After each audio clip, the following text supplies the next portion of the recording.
Good morning. So I am here at a very new breakfast spot. Glenda and I have eaten a lot of places. I thought that was her. And we decided to give this place a shot. I think it's called One Stop or something like that. I've never been here before. I feel like it's been around a long time, so I've always driven past, but thought we would give it a go today. Things are good. I just dropped Ben off at school. Yesterday I spent a lot of time organizing and cleaning, and then also putting all the camping stuff away. And I did 4 exchanges yesterday because being up in the mountains and doing my exchanges up there, I think because of elevation change, I just needed to make sure that I was getting everything out. So I know when I showered after getting home, there was fibrin in my tube the next morning, and so I went ahead and did heparin, which, remember, fibrin is what likes to be created in the body to help combat injuries. And it's like I don't know if it's like a booger or like jellyfish. I don't know if you were to touch it, if it would. I think it comes apart a little bit. It's like fibery.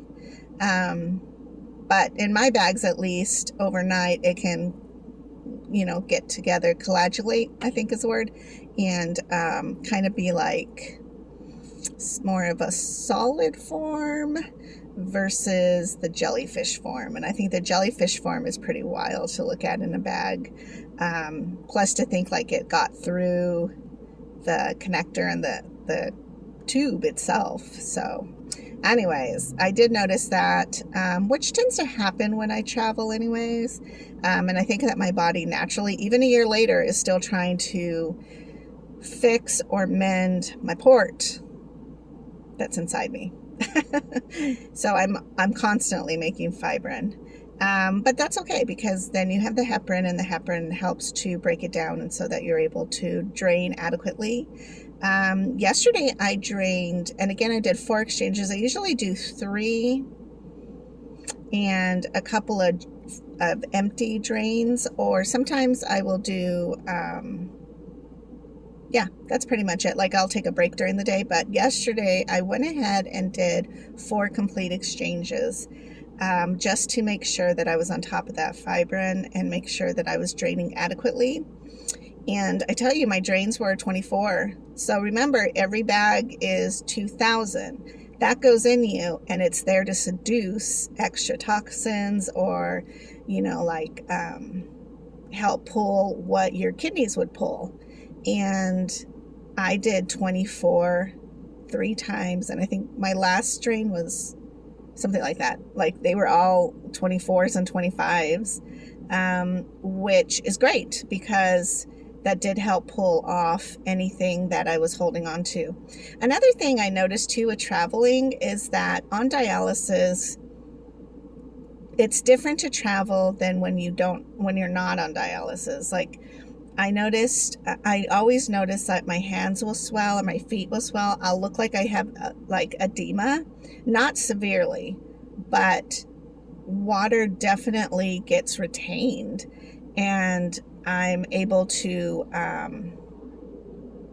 you're not able to move around because you're traveling. So I know this last time we decided to stop quite a few times along the road and just kind of get out and stretch and look at things, because I didn't want to be so overly with fluid overload that it became uncomfortable. So anyways, I will talk to you in a minute. Glenda just showed up, so I don't want to keep her waiting, and I will talk to you guys soon. Bye. All right, so we just finished breakfast. It was really good. I was really, really impressed with their food and their services. So it's a Mexican American breakfast stop. I got like this hash brown bacon cheesy thing, and then scrambled eggs. So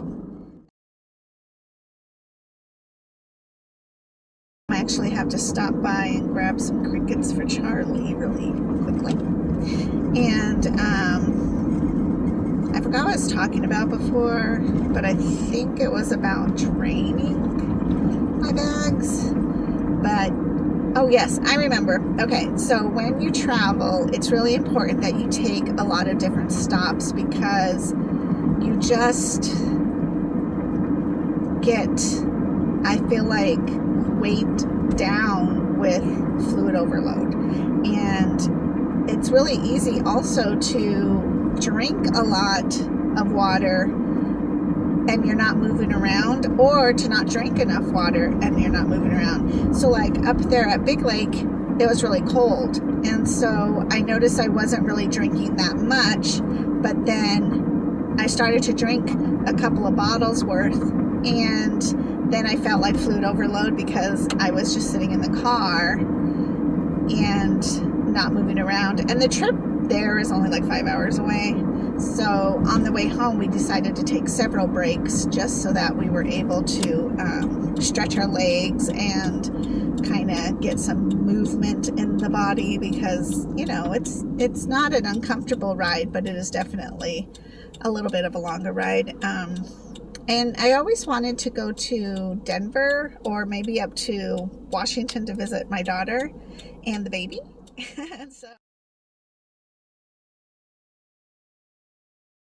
And so I think about that sometimes, like, that would be a really long trip, and a really long trip for me to be sitting on dialysis.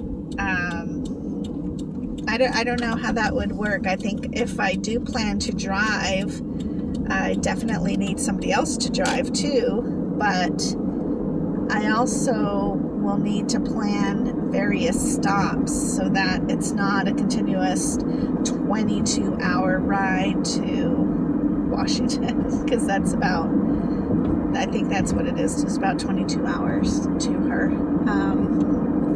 So yeah, you know, and I often wonder too, like babies who sit in car seats all the way, like for hours at a time, they really do need a break. Made me think about like how that would be difficult for them to travel here, and like you know, trying to bring Charlie down, or not Charlie, trying to bring Gus down to visit in a car. You would definitely want to stop and take some time to stretch your legs, and, you know, maybe pull by the side of the road and eat at a picnic spot or something.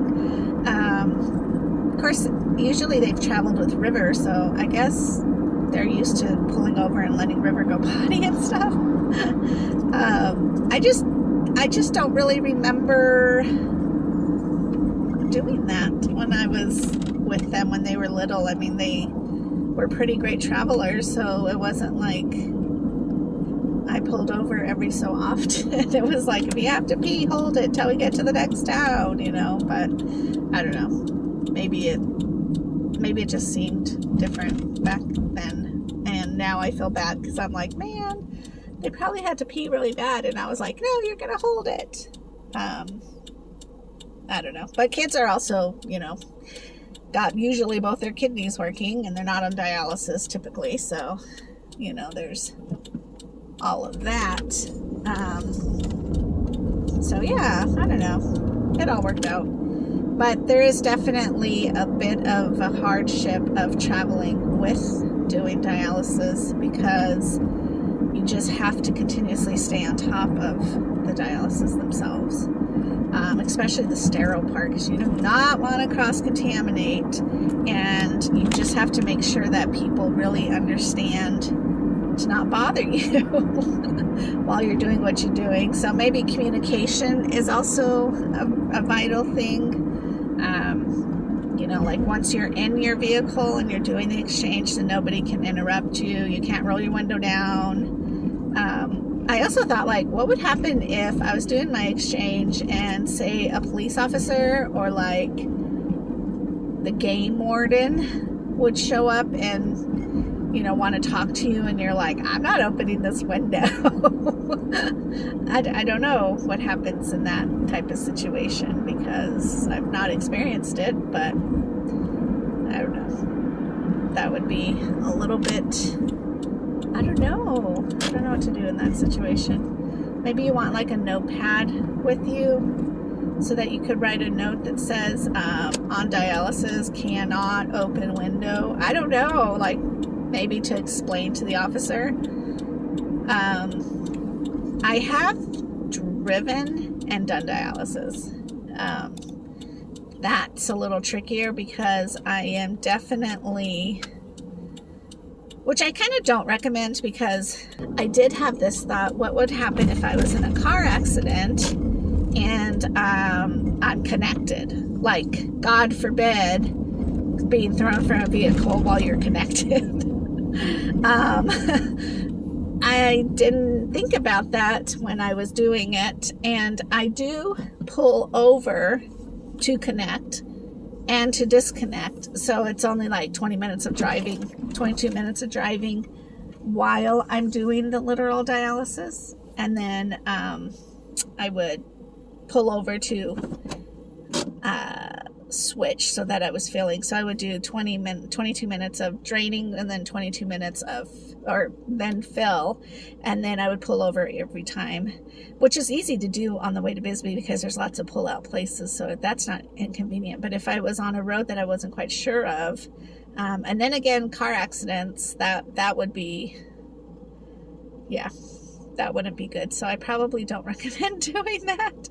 But the reason I did was because I needed to get to Bisbee, and I needed to get Ben to Bisbee, and that's why I did it.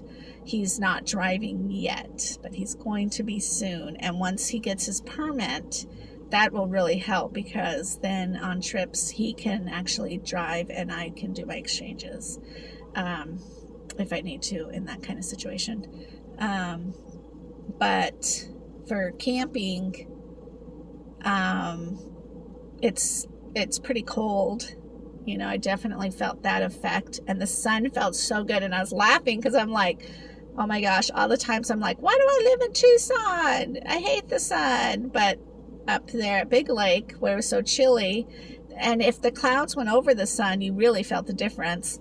I was like, where's the sun? I love the sun, you know, because I was totally opposite, because it's like I wanted to stay warm. And then like you walk around to get to fishing, and you're kind of warm and hot, and then you're putting your sweatshirt back on, because once you've sat for a few minutes and you're waiting for a fish to bite, then you start to get cold. So I don't know. Anyways, I'm gonna go into PetSmart right now to get Charlie his crickets, because he's probably really hungry. All right, I'll talk to you guys later. Bye bye.